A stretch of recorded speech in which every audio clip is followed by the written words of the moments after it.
ప్రభునందు ప్రియ సహోదరి సహోదరులారా, మన ప్రభువును రక్షకుని యేసుక్రీస్తు నామమున ఈ ఉదయకాలపు శుభములు మీకు తెలియపరుస్తూ ఉన్నాం. ఈరోజు ఉదయకాల సందేశాన్ని వింటున్న మనము స్త్రీయా సామర్థ్యమా అనే దాని గురించి కొన్ని సత్యాలు మనం తెలుసుకుందాం. చిన్న ఉదాహరణ మనం చూస్తూ ఉన్నాం. విందు భోజనానికి వచ్చి ప్రార్థన గురించి వివాదించుకుంటున్న కొందరు అతిథుల పక్కన కూర్చుని ఆలకిస్తున్న ఒక లక్షాధికారి గురించి కథ ఇది. ప్రార్థన మీకు మంచిదై ఉండవచ్చును, కానీ నాకైతే అది అవసరం లేదు. నేనెంతో కష్టించి పనిచేసి నాకున్న దానిని సంపాదించుకుని ఉన్నాను. దేని కొరకైనను నేను దేవుని అడగను అని అతడు అంటున్నాడు. అందుకు అక్కడ ఉన్న విశ్వవిద్యాలయ అధ్యక్షుడు, ఒకటి మాత్రం నీ వద్ద లేదు, దాని కొరకు నువ్వు ప్రార్థించాలి అన్నాడు. అదేంటో చెప్పండి అని అడిగాడు ఆ ధనవంతుడు. దీనత్వం కొరకు నువ్వు ప్రార్థించాలి అని జవాబిచ్చాడు విద్యావేత్త. ప్రియా సహోదరి సహోదరులారా, ఇజ్రాయేలీలు కానాను దేశాన్ని స్వాధీనపరచుకుని పోవు సమయంలో దేవుని అత్యంత మంచితనము ఫలితంగా వారు విశేష పశుగణము, వెండి, సువర్ణములతో ఆశ్రయింపబడతారని మోషే ముందుగానే తెలుసుకున్నాడు.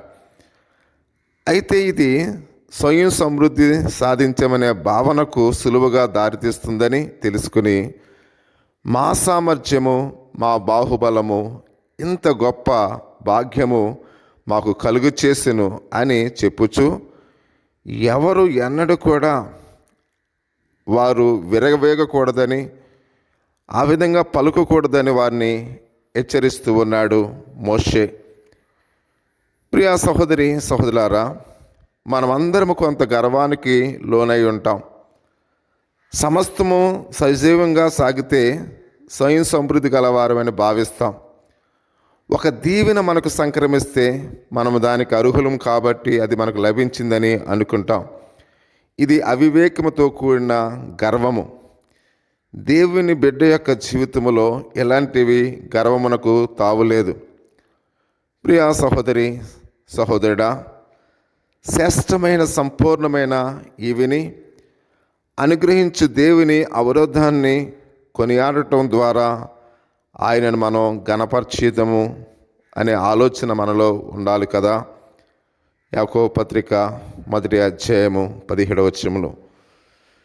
ప్రియా సహోదరి సహోదరుడా, ఈ లోకానికి మనం తల్లి గర్భం నుండి దిగంబరిగా వచ్చాం.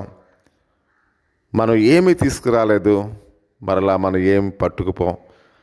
అంటే మనకు కలిగి ఉన్నవన్నీ కూడా దేవుడు తన కృప ద్వారా మాత్రమే మనకిచ్చి ఉన్నాడు. ఈ లోకంలో చూడండి, ఎంతోమంది బలహీనులుగా పేదరికాన్ని అనుభవిస్తూ ఉన్నారు. ఒక పూట ఉండి ఒక పూట లేక జీవిస్తూ ఉన్నారు.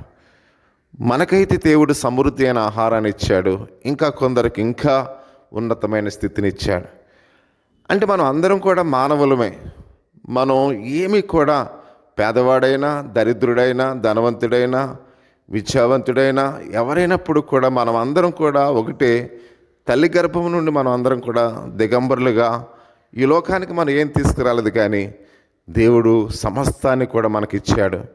కాబట్టి అందుకనే శ్రేష్టమైన సంపూర్ణమైన ఈవియు ఆయన మనకు అనుగ్రహించాడని మనం గుర్తించి దేవునికి కృతజ్ఞతాస్తుతులు చెల్లిద్దాం.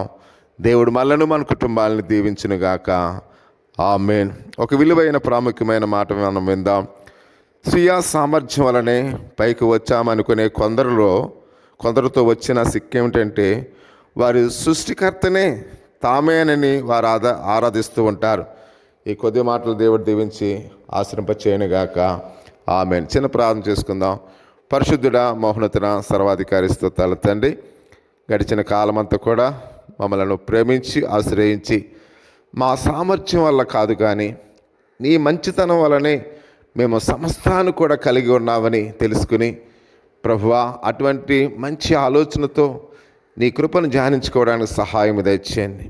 ఓ మా దేవా, మీరు మా పట్ల చూపిస్తున్న ప్రతి ఒక్క ప్రేమను, నీ యొక్క దీవెనలను బట్టి నీకు కృతజ్ఞతాస్తుతులు చెల్లిస్తూ మా కుటుంబాలను దీవించమని, ఈ సందేశాన్ని వింటున్న ప్రతి ఒక్కరిని కూడా ఆశీర్వదించమని మా ప్రభువును రక్షకుని యేసుక్రీస్తు నామములో ప్రార్థించి వేడుకుంటున్నాం పరమ తండ్రి, ఆమేన్. మన తండ్రి అయిన దేవుని యొక్క ప్రేమ, కుమారుని యేసుక్రీస్తు కృప, పరిశుద్ధాత్మని యొక్క అన్యోన్య సహవాసము ఇప్పుడు ఎల్లప్పుడు ప్రవచ్చే పర్యంతరము ప్రార్థిస్తున్న మనకును సర్వలోక పరిశుద్ధులకును తోడై నడిపించునుగాక.